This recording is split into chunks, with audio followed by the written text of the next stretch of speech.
अस्सलाम वालेकुम। आज का टॉपिक हमारा एक्नीज़ है। एक्नीज़ बड़ा कॉमन प्रॉब्लम है जो सबसे ज़्यादा हमें स्किन में देखने में आता है।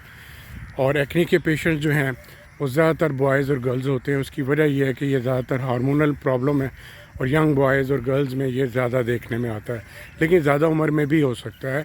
ज़्यादा उम्र के भी ख़वातीन और मर्द हमारे पास आते हैं और उनकी रीज़न्स और होती हैं। किसी और बीमारी की वजह से निकले होते हैं, गलत क्रीमें कॉस्मेटिक्स की वजह से निकल आते हैं और स्टीरॉइड्स की वजह से भी निकल आते हैं। तो जो भी प्रॉब्लम होता है वो हम पेशेंट को देख के उसकी हिस्ट्री ले के हम उसको ठीक करते हैं।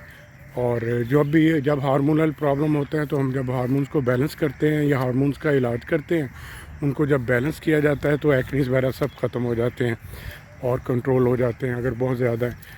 और इसका दुरुस्त इलाज करवाने के लिए बहुत ज़रूरी है कि आप डॉक्टर के पास जाएं और अपनी हिस्ट्री दें, अपना सारा प्रॉब्लम उसे बताएं।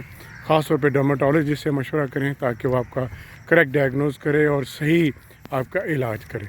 तो इस सिलसिले में अगर आप मुझसे रब्ता करना चाहें तो मेरी वेबसाइट पे मेरे दोनों क्लिनिक के एड्रेस हैं, आप क्लिनिक पे भी आ सकते हैं और अगर दूर हैं तो वीडियो कॉल के ज़रिए ऑनलाइन ट्रीटमेंट भी अवेलेबल है।